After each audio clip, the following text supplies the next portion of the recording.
ನಮ್ಮ ಸಮಸ್ತ ಎಲ್ಲ ಪ್ರೀತಿಯ ವೀಕ್ಷಕರಿಗೂ ನಮಸ್ಕಾರಗಳು. ಯುಗಾದಿ ಹಬ್ಬದ ಆರ್ಥಿಕ ಶುಭಾಶಯಗಳು ಎಲ್ಲರಿಗೂ. ಇಂದಿರಾ ಮನೆ ಅಡಿಗೆಗೆ ಸುಸ್ವಾಗತ. ಇಂದಿರಾ ಮನೆ ಅಡುಗೆಯಲ್ಲಿ ಇವತ್ತು ನಾನು ಯುಗಾದಿ ಹಬ್ಬದ ಸ್ಪೆಷಲ್ ಅಂತೇಳಿ ಒಬ್ಬಟ್ಟಿನ ಸಾರು ಮಾಡ್ತಾಯಿದ್ದೀನಿ. ಒಬ್ಬಟ್ಟಿನ ಸಾರು ಮಾಡೋದು ಹೇಗೆ ಅಂತ ನೋಡ್ಕೊಳ್ಳೋಣ ಬನ್ನಿ. ಒಂದು ಚಿಕ್ಕ ಬಾಣಲಿ ತೊಗೊಂಡಿದ್ದೀನಿ. ಬಾಣಲಿಗೆ ನಾನು 2 ಸ್ಪೂನ್ ಎಣ್ಣೆ ಹಾಕ್ಕೊಂಡಿದ್ದೀನಿ. ಎಣ್ಣೆ ಹಾಕ್ಕೊಂಡು ಒಂದು ದೊಡ್ಡ ಈರುಳ್ಳಿನ ಸಣ್ಣದಾಗಿ ಉದ್ದಕ್ಕೆ ಕಟ್ ಮಾಡಿ ಹಾಕ್ಕೊಂಡಿದ್ದೀನಿ. ಅದಕ್ಕೆ ನಾನು ಒಂದು 4 ಗುಂಟೂರು ಮೆಣಸಿನ್ಕಾಯಿ, ಒಂದು 6 ಬ್ಯಾಡಗೆ ಮೆಣಸಿನ್ಕಾಯಿನ ಹಾಕ್ಕೊಂಡಿದ್ದೀನಿ. ಹಾಕ್ಕೊಂಡು ಸ್ವಲ್ಪ ಕಲರ್ ಚೇಂಜ್ ಆಗೋ ತನಕ ನಾವು ಹುರ್ಕೊಳ್ಳೋಣ. ಸ್ವಲ್ಪ ಚೆನ್ನಾಗಿ ಫ್ರೈ ಆಗಬೇಕು. ಒಂದು 5 ನಿಮಿಷ ನಾವು ಮೀಡಿಯಮ್ ಉರಿನಲ್ಲಿ ಹುರ್ಕೊಳ್ಳೋಣ. ನೋಡಿ, ಚೆನ್ನಾಗಿ ಹುರ್ಕೋಬೇಕಾಗುತ್ತೆ. ಈರುಳ್ಳಿ ಸ್ವಲ್ಪ ಕಲರ್ ಚೇಂಜ್ ಆಗಬೇಕಾಗುತ್ತೆ, ಬಣ್ಣ ಬದಲಾಗೋವರೆಗೂ ನಾವು ಹುರ್ಕೊಂಡು ಅದಕ್ಕೆ ನಾವು ಇವಾಗ 1 ಗಡ್ಡೆ ಬೆಳ್ಳುಳ್ಳಿನ ಬಿಡಿಸಿ ಹಾಕ್ಕೊಳ್ಳೋಣ. 1 ಗಡ್ಡೆ ಬೆಳ್ಳುಳ್ಳಿನ ಹಾಕ್ಕೊಂಡು ಅದಕ್ಕೆ ಸ್ವಲ್ಪ ಒಂದು ಸ್ಪೂನಷ್ಟು ಜೀರಿಗೆ ಹಾಕ್ಕೊಳ್ಳೋಣ. ಒಂದು ಅರ್ಧ ಟೀ ಸ್ಪೂನಷ್ಟು ಕಾಳು ಮೆಣಸು ಹಾಕ್ಕೊಳ್ಳೋಣ. 1 ಸ್ಪೂನ್ ಜೀರಿಗೆ ಹಾಕ್ಕೊಂಡಿದ್ದೀನಿ. ನಾನು ಸಾರು ಕಮ್ಮಿ ಮಾಡ್ತಿದ್ದೀನಿ, ಅದಕ್ಕಾಗಿ 1 ಸ್ಪೂನ್ ಜೀರಿಗೆ ಹಾಕ್ಕೊಂಡಿದ್ದೀನಿ. ಜೀರಿಗೆ ಮುಖ್ಯವಾಗಿ ಒಬ್ಬಟ್ಟು ಸಾರಿಗೆ ಹಾಕ್ಕೋಬೇಕಾಗುತ್ತೆ. ಹಾಕ್ಕೊಂಡು ಸ್ವಲ್ಪ ಚೆನ್ನಾಗಿ ನಾವು ಫ್ರೈ ಮಾಡ್ಕೊಳ್ಳೋಣ. ಇನ್ನೊಂದು 2 ನಿಮಿಷ ನಾವು ಫ್ರೈ ಮಾಡ್ಕೊಳ್ಳೋಣ. 2 ನಿಮಿಷ ಫ್ರೈ ಮಾಡ್ಕೊಂಡಿದ್ದಾದಮೇಲೆ ಒಂದು ಟೊಮೆಟೊನ ಹಾಕ್ಕೊಂಡಿದ್ದೀನಿ. ಒಂದು ನಾಟಿ ಟೊಮೆಟೊನ ಹಾಕ್ಕೊಂಡಿದ್ದೀನಿ, ಮೀಡಿಯಮ್ ಸೈಜಿನ ಟೊಮೆಟೊ ಹಾಕ್ಕೊಂಡಿದ್ದೀನಿ. ಮತ್ತು ಒಂದು ಅರ್ಧ ನಿಂಬೆಹಣ್ಣಿನ ಗಾತ್ರದ ಹುಣಸೆಹಣ್ಣು ಹಾಕ್ಕೊಂಡಿದ್ದೀನಿ. ಇದು ತುಂಬ ಹುಳಿ ಇರೋದ್ರಿಂದ ನಾವು ತುಂಬ ಹುಳಿ ಜಾಸ್ತಿ ತಿನ್ನೋದಿಲ್ಲ, ಅದಕ್ಕಾಗಿ ಸ್ವಲ್ಪ ಹಾಕ್ಕೊಂಡಿದ್ದೀನಿ. ನಾವು ಒಂದು 4-5 ಸ್ಪೂನಷ್ಟು ತೆಂಗಿನಕಾಯಿನ ಹಾಕ್ಕೊಂಡಿದ್ದೀನಿ.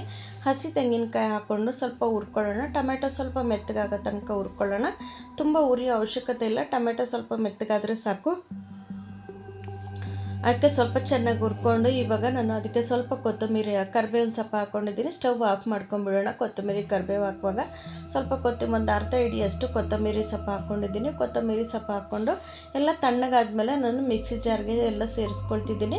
ಮಿಕ್ಸಿ ಜಾರ್ಗೆಲ್ಲ ಸೇರಿಸ್ಕೊಂಡು ರುಬ್ಕೊಂಬಿಡೋಣ. ಈಗ ನೋಡಿ, ಇವಾಗ ಎಲ್ಲ ಸೇರಿಸ್ಕೊಂಡಾಗಿದೆ ಮಿಕ್ಸಿ ಜಾರ್ಗೆಲ್ಲ ಸೇರಿಸ್ಕೊಂಡಾದ್ಮೇಲೆ ಅದಕ್ಕೆ ನಾವು ಸಾಂಬಾರು ಪುಡಿನ ಒಂದು 2 ಸ್ಪೂನಷ್ಟು ಸಾಂಬಾರು ಪುಡಿ ಹಾಕ್ಕೊಂಡ್ರೆ ತುಂಬ ಚೆನ್ನಾಗಿರುತ್ತೆ, ಸ್ಮೆಲ್ ಚೆನ್ನಾಗಿರುತ್ತೆ, ಒಬ್ಬಟ್ಟಿನ ಸಾರು ರುಚಿ ಕೊಡುತ್ತೆ. ಅದಕ್ಕೋಸ್ಕರ ಹಾಕ್ಕೊಳ್ತಿದ್ದೀನಿ.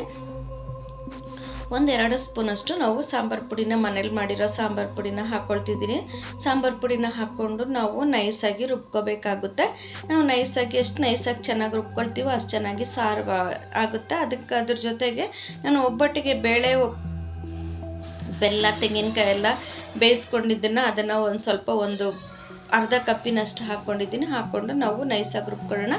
ನೈಸಾಗಿ ರುಬ್ಬಿ ಪಕ್ಕಕ್ಕೆ ಇಟ್ಟಾಗಿದೆ. ಇವಾಗ ಇನ್ನೊಂದು ಪಾತ್ರೆ ತೊಗೊಂಡಿದ್ದೀನಿ. ಪಾತ್ರೆಗೆ ಒಂದು 3 ಸ್ಪೂನ್ ಎಣ್ಣೆ ಹಾಕ್ಕೊಳ್ತಾ ಇದ್ದೀನಿ. 3 ಸ್ಪೂನ್ ಎಣ್ಣೆ ಹಾಕ್ಕೊಂಡು ಅದಕ್ಕೆ ಸ್ವಲ್ಪ ಸಾಸಿವೆ ಹಾಕ್ಕೊಳ್ಳೋಣ. ಒಂದು ಅರ್ಧ ಟೀ ಸ್ಪೂನಷ್ಟು ಸಾಸಿವೆ ಹಾಕ್ಕೊಂಡಿದ್ದೀನಿ. ಒಂದು ಅರ್ಧ ಟೀ ಸ್ಪೂನಷ್ಟು ಜೀರಿಗೆ ಹಾಕ್ಕೊಂಡಿದ್ದೀನಿ.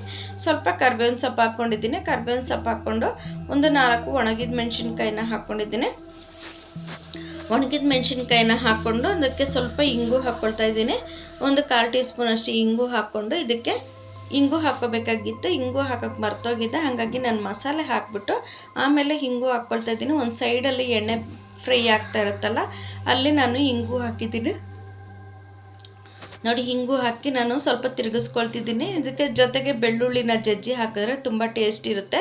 ನಾನು ಬೆಳ್ಳುಳ್ಳಿ ಜಜ್ಜಿ ಹಾಕೋದನ್ನು ಮರ್ತೋಗ್ಬಿಟ್ಟೆ, ನಾನು ಹಂಗಾಗಿ ಹಾಕಿಲ್ಲ. ಬೆಳ್ಳುಳ್ಳಿನ ಜಜ್ಜಿ ಹಾಕ್ಕೊಂಡ್ರೆ ಚೆನ್ನಾಗಿರುತ್ತೆ.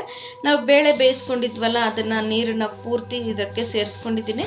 ನಮ್ಗೆ ಇನ್ನೂ ಸ್ವಲ್ಪ ತೆಳ್ಳಗಿರಲಿ ಅಂತೇಳಿ ಇದಕ್ಕೆ ಇನ್ನೊಂದು ಗ್ಲಾಸಷ್ಟು ನೀರನ್ನು ಸೇರಿಸ್ಕೊಂಡಿದ್ದೀನಿ. ನೀರನ್ನು ಸೇರಿಸ್ಕೊಂಡು ಚೆನ್ನಾಗಿ ಕುದಿಯೋಕ್ಕೆ ಬಿಡೋಣ. ಒಂದು 10 ನಿಮಿಷ ಚೆನ್ನಾಗಿ ಕುದಿಬೇಕು. ಚೆನ್ನಾಗಿ ಕುದ್ದಾದ್ಮೇಲೆ ನೋಡಿ, ಅದಕ್ಕೆ ಒಂದು ಸ್ಪೂನಷ್ಟು ಬೆಲ್ಲನೂ ಸೇರಿಸ್ಕೊಂಡಿದ್ದೀನಿ. ಬೆಲ್ಲ ಬೇಕಿದ್ರೆ ಸೇರಿಸ್ಕೋಬೋದು, ಇಲ್ಲ ಹೂರಣನ ನಾವು ಸ್ವಲ್ಪ ಸೇರಿಸ್ಕೋಬೋದಾಗುತ್ತೆ. ನಾನು ಬೇಳೆನೂ ಬೆಲ್ಲ ಹಾಕಿರೋ ಇದನ್ನು ಸೇರಿಸ್ಕೊಂಡಿದ್ದೆ. ನೋಡಿ, ಒಬ್ಬಟ್ಟಿನ ಸಾರು ರೆಡಿಯಾಗಿದೆ. ನೋಡಿ, ಈ ಮಟ್ಟಕ್ಕೆ ಸಾರು ರೆಡಿಯಾಗಿದೆ. ನೀವು ಮನೇಲಿ ಮಾಡಿ ನೋಡಿ, ಹೇಗೆ ಅನ್ನಿಸ್ತು ಅಂತ ಕಮೆಂಟ್ ಬಾಕ್ಸಲ್ಲಿ ತಿಳಿಸಿ. ನಮಗೆ ಯಾರಾದರೂ ಫಸ್ಟ್ ಟೈಮ್ ವೀಡಿಯೋ ನೋಡ್ತಿದ್ರೆ ದಯವಿಟ್ಟು ಸಬ್ಸ್ಕ್ರೈಬ್ ಮಾಡಿ, ಬೆಲ್ ಬಟನ್ ಒತ್ತಿ ನಮಗೆ ವಿಡಿಯೋ ಮೇಲೆ ಕಮೆಂಟ್ ಮಾಡಿ. ಯಾರಾದರೂ ಯಾರದೇ ವಿಡಿಯೋ ನೋಡಿದ್ರು ದಯವಿಟ್ಟು ಪೂರ್ತಿ ವಿಡಿಯೋ ನೋಡಿ, ವಿಡಿಯೋಗೆ ಕಮೆಂಟ್ ಮಾಡಿ, ಲೈಕ್ ಮಾಡಿ. ನಮ್ಮ ವಿಡಿಯೋನ ಸ್ಕಿಪ್ ಮಾಡದೆ ನೋಡಿದ್ದಕ್ಕಾಗಿ ತುಂಬ ಧನ್ಯವಾದಗಳು ವೀಕ್ಷಕರೇ. ನಮಸ್ಕಾರ.